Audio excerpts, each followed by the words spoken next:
Welcome to Beneath the Wing. Just like air passing over the wing of an aircraft provides lift, the people we meet can also give us lift in life by sharing their stories of strength and success, connecting us all. Beneath the Wing explores the stories of those connected with the Minnesota Air National Guard's 133rd Airlift Wing with a little humor and learning along the way. I'm your host, Wing Command Chief Mark Legvold.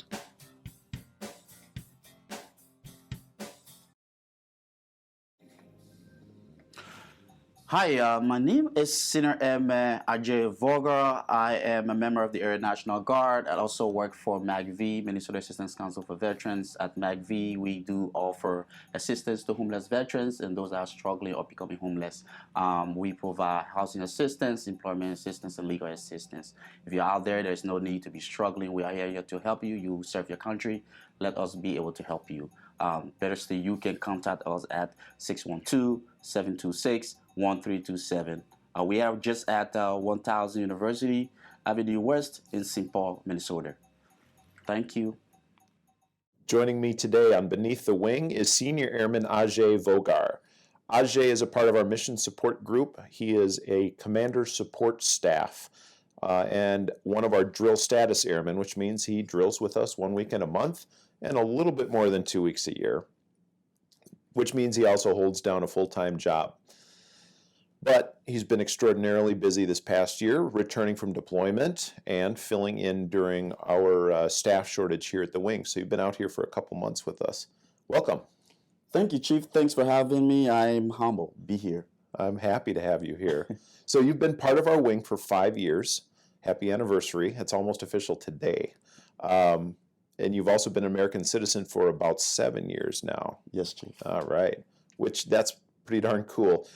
Can you share your story on how you came to us here at the 133rd? And it's a good long story. So where did you start? Where did you grow up? I actually was born and raised in Liberia, West Africa. Beautiful country. It's a poor country, obviously, but beautiful coastline. So I was raised there, born and raised there. I went to school there, got through college there and everything. And then I worked for a little while over there in the financial sector. I worked as a banker and later worked with a nonprofit organization that was partnered with the United Nations for a while. I served as a finance person there. I would say maybe in 2007, 2008, within that period of time, I played the diversity lottery. There's a diversity lottery program, right? So that's something that is staged by the United States. I think the head office is in Kentucky. So most African countries get involved with it. About 55,000 people people are needed for the program, right? So, and every country has a certain number of people that can be taken. So I was fortunate. The first time I played, I didn't win, and I was not deterred. So a diversity lottery program that allows for immigration from other countries to the United States, right? Yes. How many people from Liberia are chosen as a part of that each year? So, like the word itself says, lottery. It depends. Sometimes in a year, it could be like maybe 5,000 people, 6,000 people, because there are other countries, it's apportioned to the countries. So I can't remember that year how many persons, but I know that in between 2007 or 2008, because my name came out, and my name came out in the newspaper. I didn't even know because I was busy working. And my girlfriend then, who's my daughter's mom now, kind of saw it in the newspaper. And she called me and like, hey, guess what? Your name is in the newspaper. You've won the lottery. I'm like, what? So, and that's how it started. And I had to process. So I had to kind of like a whole package that comes through. And I had to fill out the application and everything and then send back to Kentucky. Within a year period, the interviews are usually, I think, around the early part of that year. And then I sat the interview and I came up successful. And that's how I came to the States. Mm-hmm. And my parents are here, my mom, my stepmom, and my dad. So that's how I ended up in Minnesota. They've been in Minnesota for prior to the time I came here, they were here for almost 15 years before I even got here. What a nice reunion to win the lottery and come home or come to Minnesota and be with your parents. Indeed. Suddenly after Indeed. working so hard. Yes, indeed. Because I was in high school when my parents came. I was just in maybe 10th, 11th grade. My dad came second. I was in the 12th grade when my dad came. I was in probably the 10th grade when my mom came, my stepmom came. So it was just a whole long period of time, and reuniting with them was something. It was so great. I imagine. Yes. You were in high school, and your parents were in the United States. Yes. Where were you staying during your high school years? So during my high school years, but prior to my high school years, though, I did not live with my dad or mom. I lived with my grandmother. Your grandmother. And my grandfather. My grandfather was in the army, called the Armed Forces of Liberia, but then he was in the Air Reconnaissance Unit as a pilot. So he flew. So he flew, yes. He actually came to the States. It's Fort Benning or one of those bases he came to and went to school here. And yeah, so yeah, I lived with them up to that period. I was staying in high school. I was still living with my parents, my grandparents, when my parents actually came to the States. Okay. Yeah. Is that where you got interested in the Air Force, or was this an after you arrived? So interestingly, when I was a little boy, and then one of those pictures, I can just imagine our house got burned. So the picture, we lost all the pictures. But I was always interested in being in the military. At first, I wanted to be a doctor or a pilot, and because of the situation in Liberia had crisis, war, and things were off and on. So I grew up in serious crisis. My whole childhood was not a fun childhood. It was terrible. Because of the Civil War in the country? Civil War, yeah, for over 40 years of Civil War. Was it 1989? So it actually started in 1989, basically. Yeah, okay. Yeah, but it got heated around the 1990s, and then it was a section break-in. Then again in 1999 to 2003, and it began a little intense again. But yeah, that's where I actually wanted to be a military person, but I couldn't join the army, the military then, because everything was outside down. It was not professional, indeed, for me. So then I kind of like just went off to college and just did business, did business management, so I don't be like. I didn't want to get involved into all the things that were going on. So I kept myself in school. Most of the time, good to my parents. They were very supportive. They supported me hugely in that process. Yes. Liberia is an incredibly poor country, correct? Yes, Chief. How did you pay for college? And that's interesting, right? So that's the blessing of God. That's why I come from especially with my grandma, she was very religious, disciplined woman, and God had blessed my family so much and all along I was in Liberia, I went to private schools, and those are expensive, right? So my father, I can't remember what I ever remember seeing my father work, but my father by trade, he's a plumber. Right. A plumber? Yeah. So Okay. he would just go cut contracts here and there. And then my stepmom used to work with the American embassy. Even though she was not making a lot. She was just like house cleaner at the embassy. Okay. And my grandmom was a businesswoman. And like I said, my grandfather was a pilot. But by then, when the war started, the income was not forthcoming, even though. So my father and my stepmom were paying the school fees, right? And even my mother, my biological mom, also a businesswoman with a different, but so it was just like collaboration of the family, like pieces here and there. And that's how I went through high school to university. Even the university was a private university, a Catholic university. Yes. That I went to. So it's just the blessings of God. Sometimes when I say that, I think about it's like, how did it all happen? How did it come together? It was not structured in a way that you would say, hey, there was this way that my school was financed this way. There was nothing structured, but it was just the pieces that got together. A little bit at a time, and yes, one piece at a time. Yes, and I kept the focus doing that. So incredible. Yeah, and you worked hard. Yes, I did. So you finished your bachelor's degree. Yeah. In Liberia. Yep. And your bachelor's degree is in business. Business administration. I started my master's program, but then within that period, the opportunity came for me to come over. So you just kept on going to school. Yes. In spite of all the turmoil in your country. Yes, Chief. And your family moved around a lot when you were young. Yes. United States of America gave you some stability. Some stability and a great opportunity. Yeah. And a great opportunity. That's why I hail this country to the highest. Well, I love America so much.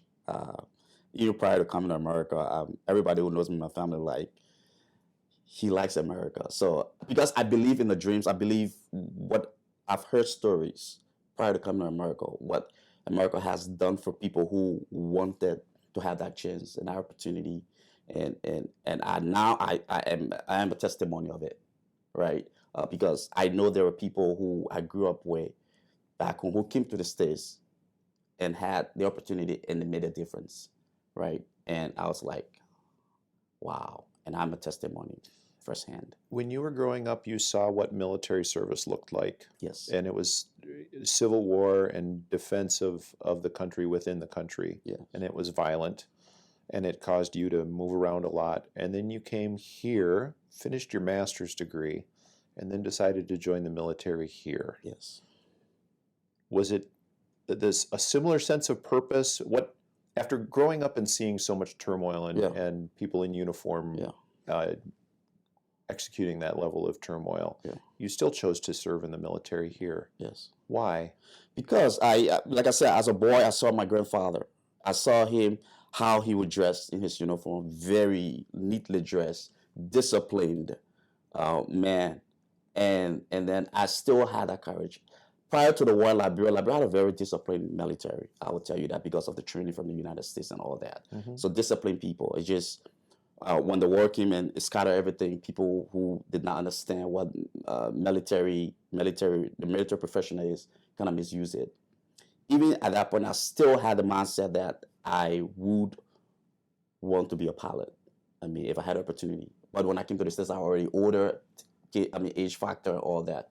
So that sense of purpose was that discipline and structure that I still needed, even though I still had some self-discipline, from my grandparents and stuff like that. But I still figured that I still needed that military structure part of me to fulfill that. It's a kind of fulfillment for me.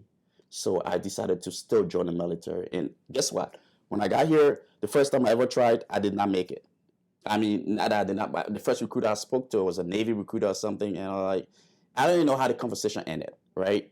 And then I was like, it was after several years, I started working all these odd jobs, working, healthcare field, doing direct care, stuff like that. And then I met this guy, but then it was in 2017, when my wife came and we got married, and I took her to the airport. And I met this, because I like to engage especially if I see interesting people, and we engage in a conversation. Huge.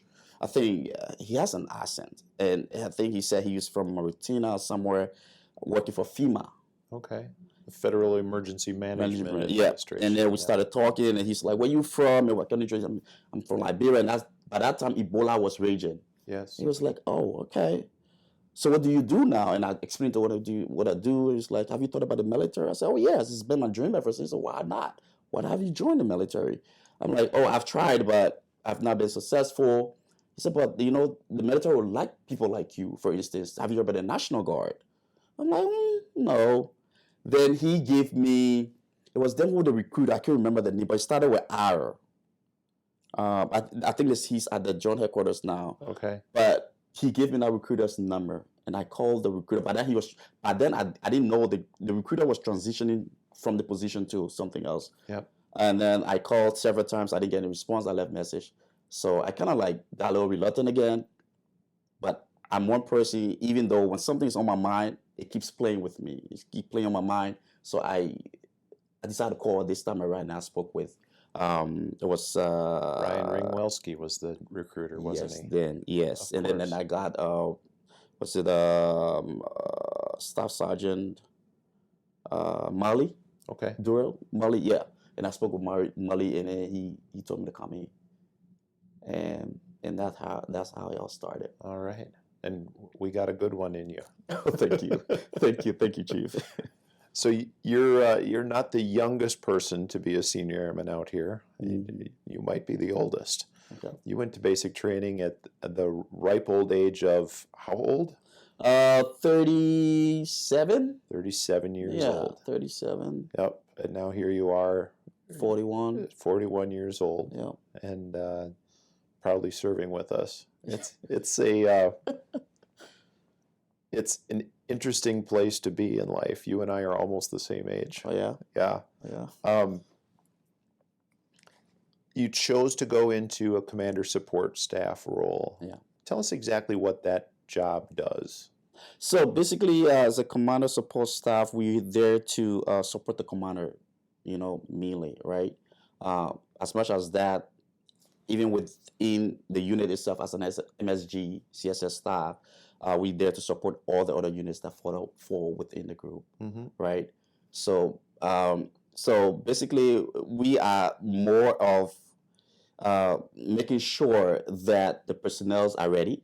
Readiness is the bigger aspect of our operations, what we do, so that the commander can have a day-to-day idea as to where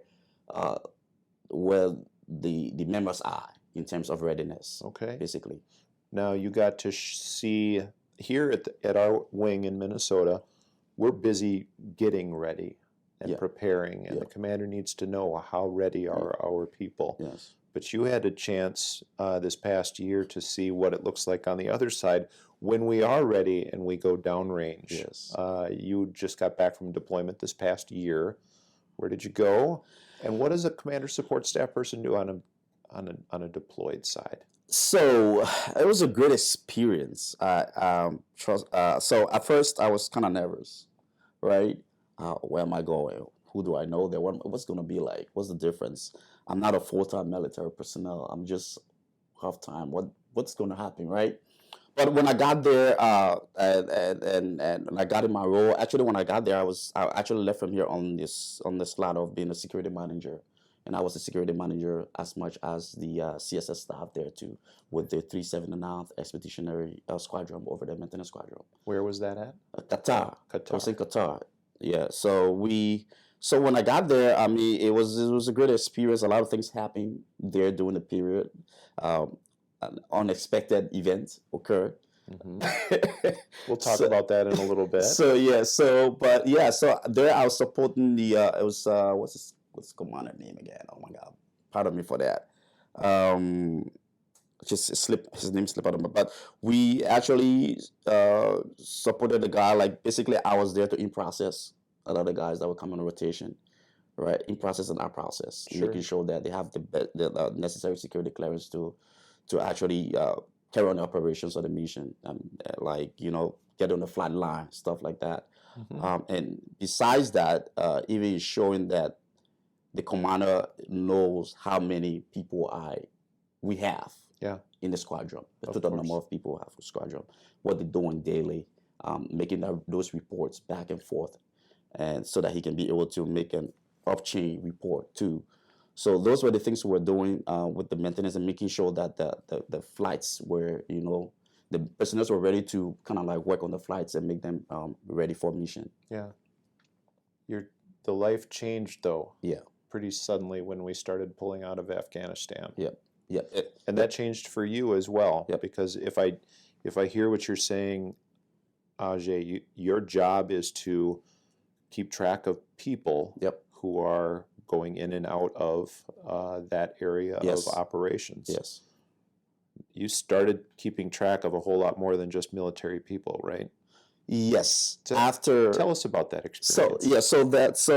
So when everything, I was 2 months into my deployment, sitting behind my desk. That's what I do, behind the computer and just processing and doing my job. And suddenly, my supervisor came out first and said, we probably going to stop what we're doing and we got something else going to do. I'm like, what's going on? Then the commander came in like, okay, I would need you, Vogar. I would need, and And then he sent us out there, but we didn't know. I didn't know where I was going specifically to whom. And then we went to the UCC over The there, Unit Control Center. Got it. and then and it was like while I was in there trying to find out what I was doing, I was Major. Oh my God, too bad. I'm sorry with the names, but this Major came out and looked at me and like, you know what? You going with me? I'm like, what? Uh-huh. So I was scared. Like, where am I going right now? Like, okay. So he was responsible. There was we call the Mason Center. It was an ad hoc, team setup Okay. to kind of like find missing families, Afghan families, missing Afghan families. So you were trying to help families find Find other family members. Yes. And so I was on a team. That team was about 6 persons, including the major who was on there. So it was a like 12-hour shift, even more than 12-hour shifts at the time. So I had to go get in a car, drive probably on the flight line, go and find members of, especially kids that were missing from their families. Yes. And then we will have those kids get their names, kind of in collaboration with the Afghan immigration office over there. So it was a back and forth movement the entire day, night, trying to find the families, and the camps were set up. So I would go into those camps, kind of probably pronouncing the names. There were even times scary stuff though, but kind of like just, kind of take the fear out of me and say, hey, get in the car with me. Let's go find your family member. Yes. I was doing stuff like that. So you were responsible for reuniting the families and kids. And there was some other special things that happened that really broke my heart at the time. I know there was a family member, there was a lady she just gave birth, I think, and she kind of like lost from her husband, and she was looking for him for several days. Yes. Several days. She was breastfeeding, and this guy, he was kind of like on the other side of the base, because we set up camps there, you're on the other side, but she had not seen it because there was another camp outside of the base, army side, and she been looking for him. She was crying day and night. So that cut my heart, because she had this baby, she didn't know what to do, and this man was on our base there. So I kind of like made announcements, because they couldn't speak English. Some of them couldn't speak English. Yes. So I had to get an interpreter. I have to find people to help me out, some of the same Afghans to interpret. I took that case to be special because of a flashback that I had back home in a similar situation with somebody. I was just thinking of you growing up and how this particular mission, after joining our Air Force, joining the Air National Guard, and now after all the moving around you did as a child growing up, what it was like to work with the refugees, and how personal that must have been for you. It was really personal. It was really personal. There was a moment where I had to go in the corner. I think one of my wingmen kind of observed that, and I explained to him the situation at the time. Yeah. But I still mustered the courage to do the mission, right? But there was this moment where a young girl, she and the other girls were sitting there, and she was hungry. She was really hungry. And she's like, because there were 7 meals, but I think she missed the meal time. And then they organized in a way that after that time you won't get me. But she was really hungry. And she came out to me and said, can you find me food to eat? And I was like, they gave me food. And I went to the guys over there and they said no food and stuff like that. So on the other side of the camp, some of the airmen had pizza, but they're just kind of like not really eating the pizza. Mm-hmm. So I went over there and like, are you guys eating this pizza? And I was like, oh, you guys can have it. I'll have it. So I took the pizza and took the box over to she and her friends. Mm-hmm. She was so happy. Like, thank you so much. Americans, you are good. Americans, you are good. I was like, wow. Because I went through similar thing. I had an experience where my mom with my 3 siblings, she had a baby. She had my little brother, mm-hmm. were three older ones, and there was no food. There was just a little plate of, I don't know, we call it pan cabbage. There was some kind of root, and that was the only food we had. My mom did not eat that food. We had to eat that food. And I was like, wow, this is real. This is real. And the only difference for them was, to me, was they were quickly helped. That is the way the United States was totally involved with them as bringing them over, as compared to us being there and we were not like, taken away or any kind of total involvement. It was a whole process of a lot of things that had to be in place while people were dying and suffering, right? So that alone it was just a lot of stuff for me during that time. Yeah. How we made. You went through that with incredible strength and grace, and I'm sure it was difficult within your heart. Yes. How did you personally process all of that? Because you're telling me this story, and we're face to face, and I'm hearing the emotion in your words, but I'm seeing the emotion on your face as well. How did you process that in that moment while you were there, bringing, like you said, goodness to this little girl and carrying? She said, America is good. Yeah. And you got to carry that weight of the goodness of our country. Yes. How did you process that once you walked away from that and you were able to think about it? It reinforced it reinforced my heart to say, I'm doing a good thing. One, besides not just doing a good thing, I'm in a good place. I'm in a good country that's giving back to people who really need it. So it's a lot. It was a whole collaboration of greatness in that process that I was carrying, and it made me feel really proud, even though it was a kind of chaotic situation. But at the same time, I mustered the courage to wanting to do more, because of that, with the backing of the United States and knowing I'm a part of a country that is doing good to the world. That in itself, I can never forget, and I always want to do good. That mustered my courage to wanting to do good every time. Are we still doing good? Yes, we are. You are still a good part of that. Thank you, sir. Yes, of course. Speaking of, you carry that sense of let's do good, of doing good for others with you, even when you're not serving in this uniform, the camouflage one.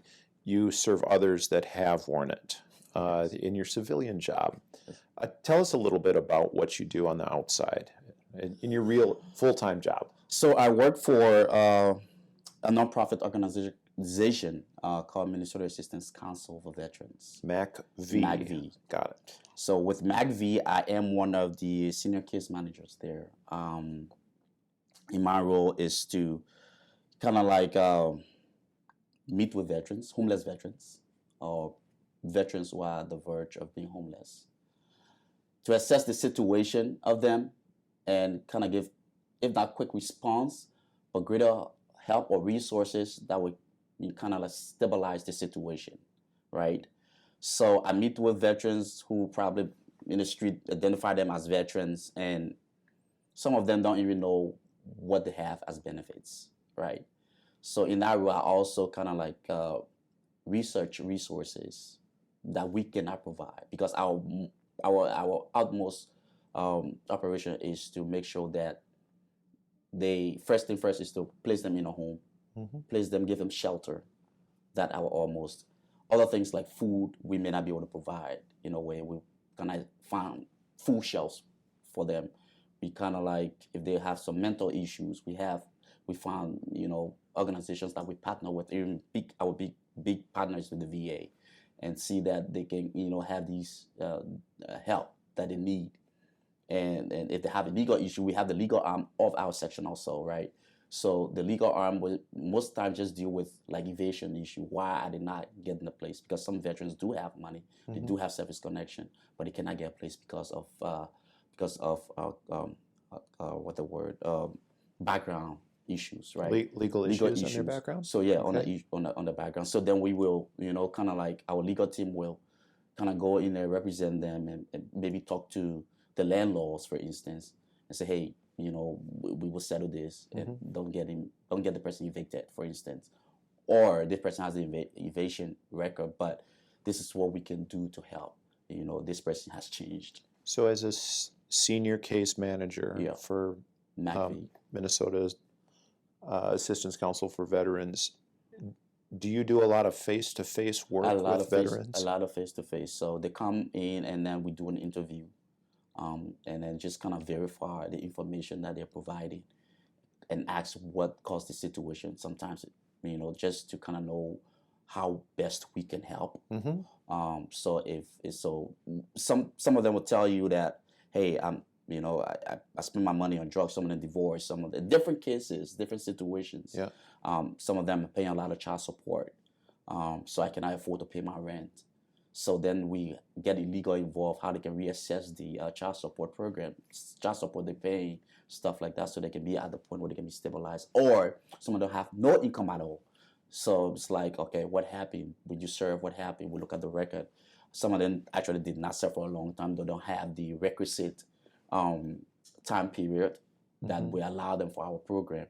So we have different fundings that we can associate them with, or we can also partner with the state or VA in general to see how best they can be helped.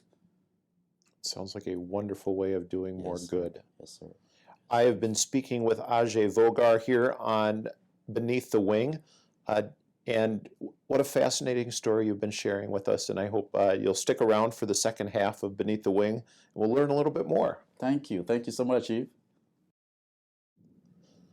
Thanks for sticking around for the second half of Beneath the Wing with Senior Airman Ajay Vogar of our Mission Support Group, Commander Support Staff. And we were talking in the break a little more about what you do with the Minnesota Assistance Council for Veterans, and how your heart has been able to be filled in that kind of mission. So thanks for sharing that part with me.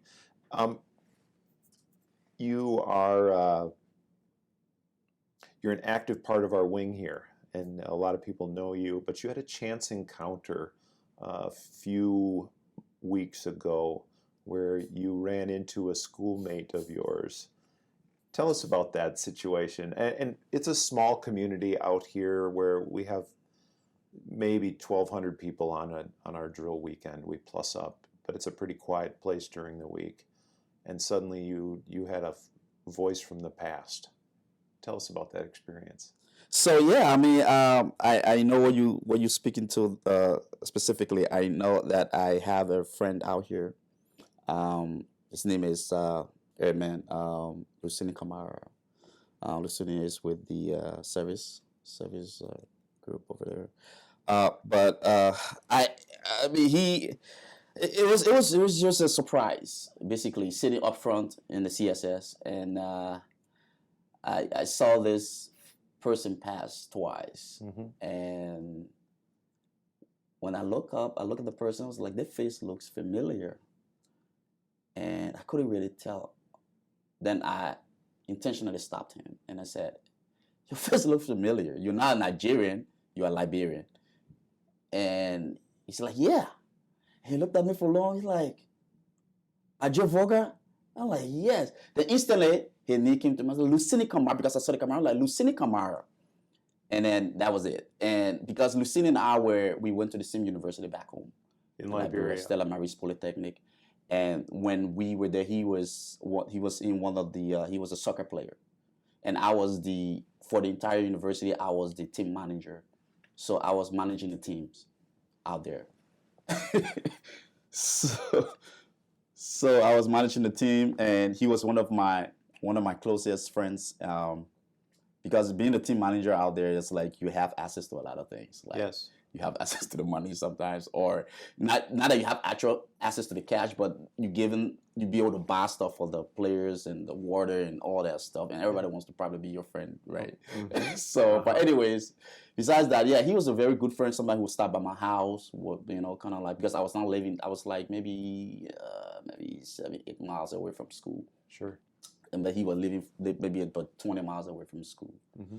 So yeah, so sometimes he would stop by and kind of visit with me, and you know, we have some food and eat together, and yeah, we were good friends. We were very good friends.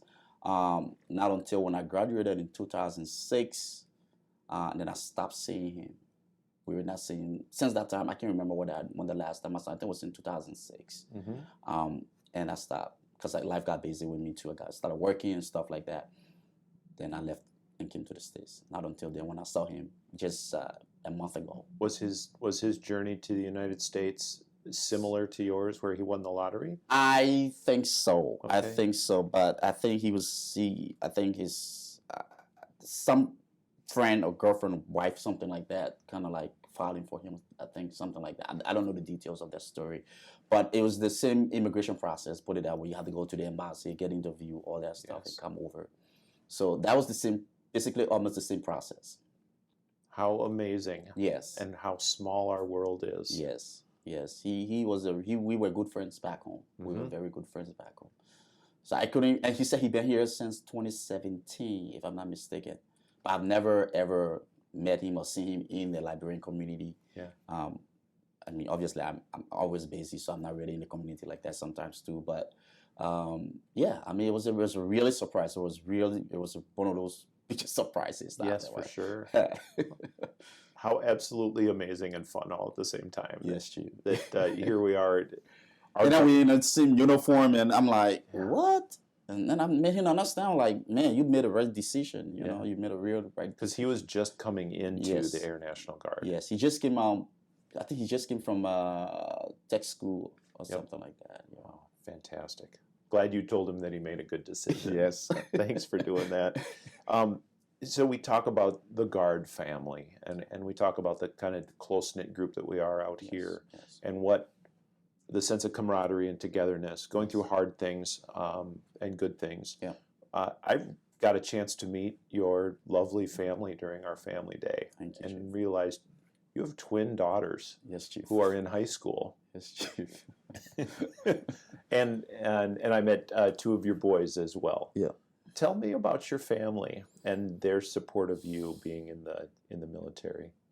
So first of all, I would just want to say thanks to the Guard, to 133rd Airlift Wing, specifically MSG, especially to Chief Tikoski, Yeah. Especially during my deployment, and to all of you who kind of like help out support my family. I was going through some terrible times when I was deployed, you know, but because of you and the family out here, situations were resolved and was still able to carry on the mission back there. So I have immense trust and respect and love for this unit and for the people here. Having said that, I have a beautiful family. Yes, you do. I have a beautiful family. I have a beautiful wife who is very, very supportive, very smart woman. She outsmarts me in a lot of things, and I hope she listens to this and hears you. So yeah, I have a beautiful family, a blended family. I 7 kids with the blended family. I have twin girls. You mentioned. We have a 23-year-old man. I have 2 little boys, 2, and the other one just turned 8. Yeah. And I have a 9-year-old girl, and I have a 13-year-old who's in Liberia trying to bring over adopted. Yes. So that's the family. Wonderful family. My wife is the I know I'm the head of the home, but she's the fulcrum of the home. She holds the home together. And she's a very smart woman. She's currently in nursing school, about to graduate. Since she entered, she's been on a roll through every quarter. Fantastic. That's very impressive. I'm proud of her. I love her. And we are going through our, times as families, as married couple. We got married in 2017. Yeah. She came over here and we got married, went back, and I had to process paper for she and the family to join me. And goodness to God, they all came out well. We just bought a home. Yes. And we kind of like settling in the home, trying to make it a warm place for ourselves. You know, when you tell that story, I'm in my head thinking, wow, that's a lot of transition and a lot of change to go through. Yeah. but then I look at the man I'm talking to and I'm going, this guy knows how to transition and change probably better than most. Yeah. Yeah. But I'm sure it's not easy. It's just, I think it's just basically, that's why I tell people I don't like for my mind to, my mind is my greatest weapon for me. I try to think through things, process things well, and take different approaches, and I'm not afraid to make those changes. I'm not afraid at all. That's why I don't let I like my mental tension to be as relaxed as it can be, because I use that a lot to do a lot of things. I take risk.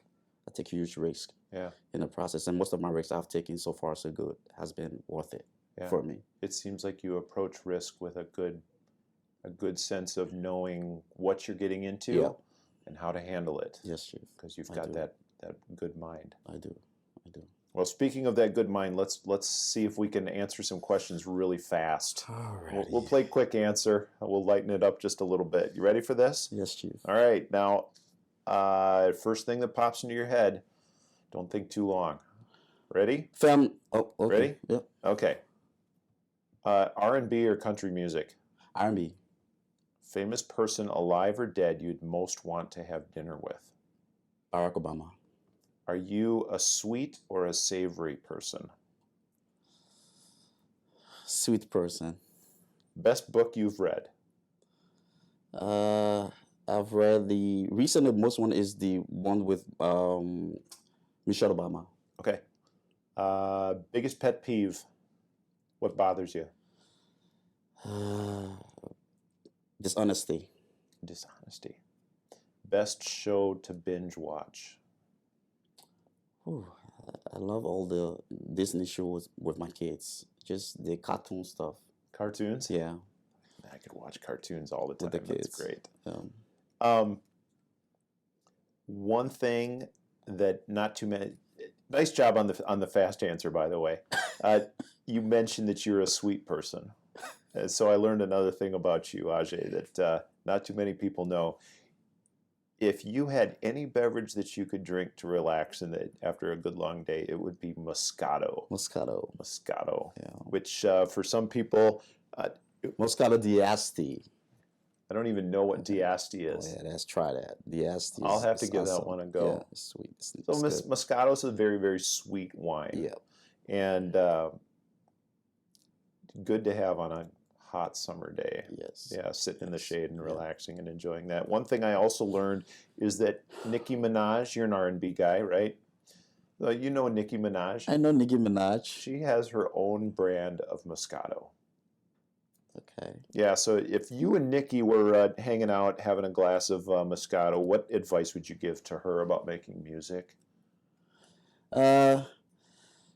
I would just say to her, just kind of mellow down a little bit. Mellow out. Yeah, mellow out on her a little bit. I'll give her a call after we're done. Yes, we can do let that. her know you'd say that. I heard also that you're quite a pool player. Where'd you pick that up? It's just, I don't know, just from friends. I was just hanging out with friends, and I thought that it is a really good game because it gives you focus. It keeps you pointed, like, what am I going to do? Like I said, my mind is the most important thing to me. So it keeps me focused, and I just want to hit that direction and make sure I get it right. And you never really do get the perfect pool shot, but you do get most of them. I do. Yeah. I do get them most times. Yeah. Yeah. It's a great concentration. Yeah. Last quick question. Football or football? Football or football? Which one? Football. Do you like American football or do you soccer? Like real football? Yeah. I'll go with real you on football. that one. Yeah. A bunch of my kids were soccer players. Yeah. So I'll go along with you on that one. For me, the if I should go a little bit on that, the reason I kind of like it, but for me it's like to me the hates, the violence. To me I see as a lot of violence, a lot of hates, it's a lot of concussion and all kinds. I'm like, oh no, I can't do this. It's a lot of push and pull. But the soccer is like skillful. There's a lot of skills involved with it. The skill and the strategy is what I and that's really what I do enjoy watching. That's the thing with soccer, yeah.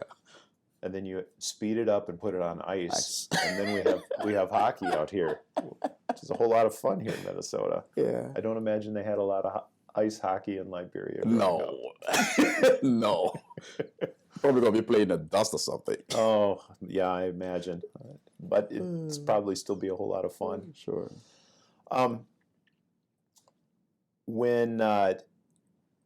When you joined, you were a relatively old man already. Yes. What does the future hold for you out here at the 133rd? I see great future out here. I see greatness. I see with the members out here, I see that there's opportunities here for me to grow, and I just need to put the effort through it and show myself approved to do that. When I met your family, one of your girls was interested in serving as well. Yeah. You're a good parent, and you have a lot of kids. Is this a good place to send your kids to serve? Yes. Why? Because I came here with not knowing what I'm going to do, what I'm going to be at, but I've been received with an open arm, family-oriented people who believe in diversity and believe in the acceptance of everybody's uniqueness, right? And I think that my daughter, who's still thinking about it, and I'm pushing her towards being a pilot, anyways, would like to come here. And she saw the support firsthand when I was not here. And they can't stop talking about that also. And every time, so the military for me, the Minnesota National Guard, 133rd Airlift Wing, is a family. It's a big family for me. Besides my immediate family, this is my family. So my daughter has seen it, and she saw the love that was shared, or that was given them why I was not here. They appreciate that a lot. Well, Ajay, she wants to be here. We'd love to have her, but thank you for being a strong, stable, big part of our 133rd Airlift Wing family out here. We are so fortunate to have you. Hearing your story of how you carried, a message of goodness from our country to a young girl who just wanted a slice of pizza. You've made the world a better place, and thanks for being a part of our 133rd Airlift Wing family. And thanks for sitting out and hanging out with me for a little while on Beneath the Wing. Thank you so much, Chief. Thanks for having me. I appreciate it, the opportunity, the time, and do not hesitate whenever. It's been a pleasure. Thank you. Hey, special thanks to Tech Sergeant Jared Smith for his pre-production work, and Master Sergeant David Gindorf for his help in the pre-production work, as well as Amy Lovegren for the post-production work. I hope you can join me next time on Beneath the Wing as we explore more of the stories of strength and success of the Airmen of the 133rd.